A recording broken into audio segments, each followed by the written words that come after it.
Honorable Governor of Southern Highlands. Thank you, Mr. Deputy Speaker. Me too, before me ask him series of questions, me like wish him yourself, the Speaker and the members of Parliament, Happy New Year. It's good to see you all in one accord, despite all the challenges. So, me like wishing you a Happy New Year along this time.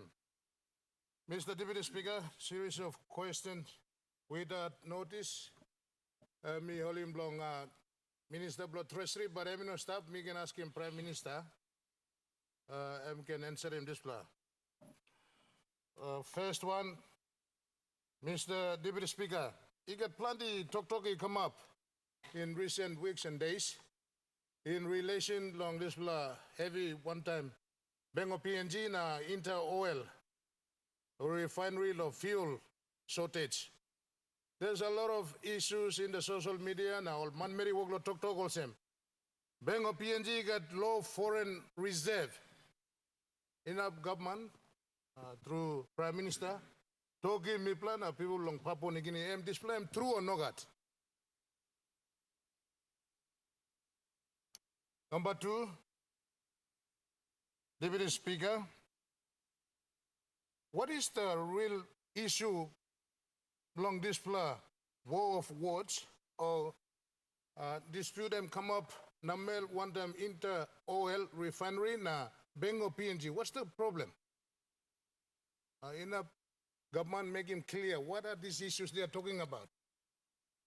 Inter oil and working petrol na diesel na all refinery and stop here using our resources, and then all make him so difficult as if people ordering multiple something you go from overseas na come Salem again. So all like man lo place na people from Papua New Guinea are confused. What is the issue here where you talk fuel short na Bengo PNG had long, give him approval long inter oil. So in a government explain him what is this matter that they're talking about. Second issue related to display number 3 question below me, Deputy Speaker. Why is it that we are producing diesel, petrol, all this fuel products now, price plus something and go big through long country? I think the people of Papua New Guinea need some directions and answers from the government. So me directing this triple question eagle long government through long Prime Minister. Thank you, Mr. Deputy Speaker. The Honorable Prime Minister. All right, thank you, Mr. Deputy Speaker. Firstly, I want to thank the Governor of Southern Highlands for asking this important question. And before I make response, I just want to wish yourself, Mr. Deputy Speaker, our Speaker who's flying in from Manus, as well as all members of Parliament, including those opposite and the opposition leader, a very good 2023. We look forward to God's blessing one more time and our continued work for our country in 2023, but a Happy New Year to each and every one of you. I just want to thank the Governor for asking this very important question. Bank of PNG is our country's regulator of the financial sector and the mother of our banks, our commercial banks in our country. They hold our foreign reserve. They are the ones who regulate in as far as forex transactions are concerned and all financial transactions in our country. They have their fiduciary responsibilities to ensure that all transactions are done legitimately and correctly in our country, as well as their greater role in ensuring that the foreign reserve threshold in our country is at a rate that is sustainable for economy.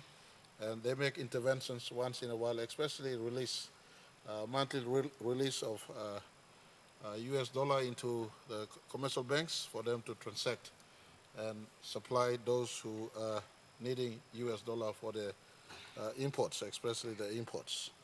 So in that order, bank does its role to ensure all who are transacting for US dollar transactions are concerned are done correctly. Lately, they've run a file against what they believe was an unusual order of forex from Puma. Mr. Deputy Speaker, Interoil has since left, if I could inform everyone, Interoil has since left the business of refinery at Napa Napa. About 8 or 9 years ago, Puma came in, and Puma bought over Interoil interest in that refinery.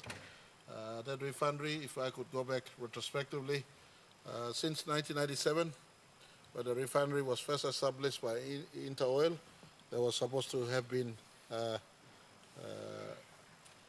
purchase of Kutubu crude to supply the refinery, and there would have been a monopoly to supply oil and petroleum products, especially diesel, jet A1 fuel, petrol, and all the other petroleum products from the refinery. But since then, it wasn't effectively so. And when we met, I had a pleasure of taking Minister for Petroleum and Energy, Vice Minister for Petroleum and Energy, and Minister for Finance and Planning as a witness to my meeting with Puma on Sunday. Did put it to them that we do not tolerate us sort of being held to ransom, especially our country and our economy held to ransom when a supply is suddenly cut. But they did explain. In that meeting, the explanation was such, Mr. Deputy Speaker, to answer the governor's question. They said their demand or their requirement for them to purchase the new fuel supply was sought. The Bank of PNG did not allow Puma to be on the board for the commercial banks to supply forex for them to make the purchase for the new order to come in. That is because of some issues that Bank of PNG felt Puma need to respond to. Puma did show me 13 issues that Bank of PNG raised their response in as far as those issues were concerned. Today, I met Central Bank Governor and a team from the Central Bank with Chief Secretary and a team at the office. They responded that they're working to resolve these issues. There are some regulatory issues that Bank of PNG felt Puma need to respond to. Puma has responded to them. The central government, national government through Treasury and Prime Minister's Department will try to arbitrate so that we do not stop the immediate supply of fuel, but at the same time, the issues that central bank feels needs to be addressed are addressed through the due process. Needless to remind us, but Mr. Deputy Speaker, central bank is an independent bank. They operate at arm's length from the Treasury and from the executive government. Treasury and executive government control the fiscal policy. The central bank control the monetary policy. The balance of these two essential policy spaces ensures our economy is functional. To answer the first question raised by Governor in terms of the forex threshold at the central bank right now, Mr. Deputy Speaker, I want to inform our country again. The forex we have today, 13 billion kinas equivalent sitting in our central bank. That is the highest ever our country has ever held in reserve by central bank since 1975. The last time the country has averaged a high was the NA government's tenureship when they were in office. The central bank reserves peaked at around 9 billion kina equivalent in as far as our reserves are concerned. The last 3 years, through good use of fiscal policy, and especially when we borrowed from cheap concessional US dollar denominated borrowings, as well as our increase in the agriculture export that has gone out, we've consistently kept our reserves at high.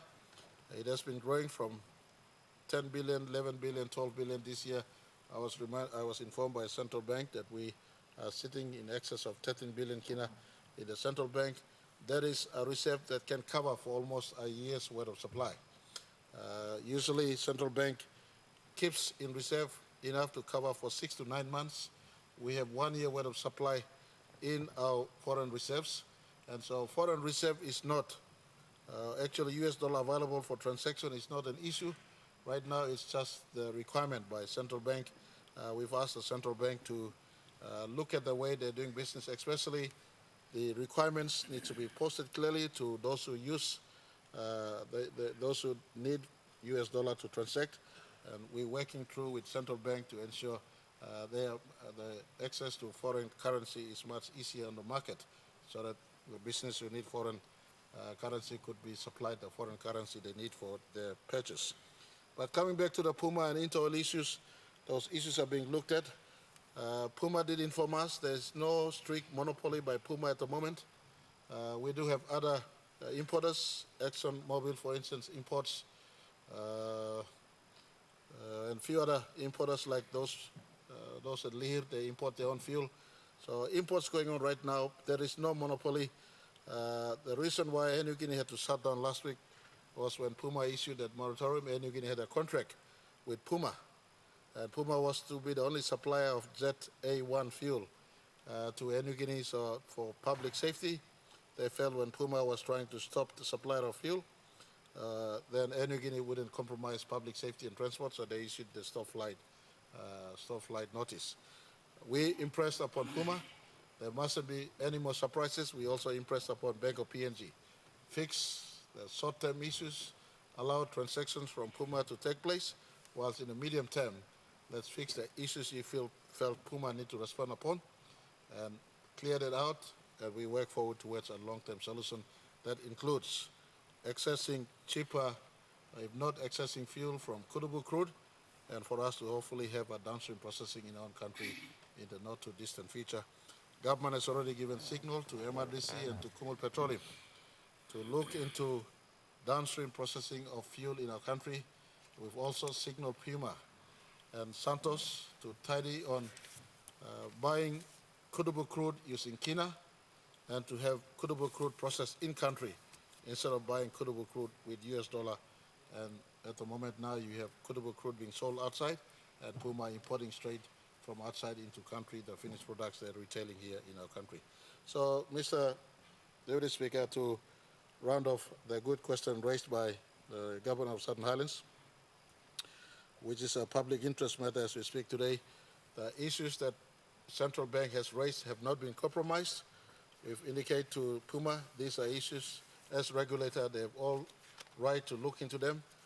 Puma and Central Bank are asked to sit together in a tripartite meeting to be facilitated by the executive government for those issues to be resolved as we work towards a long-term solution to giving this country energy security, including us accessing domestic produced fuel for fuel production in our own country. Thank you, Mr. Speaker.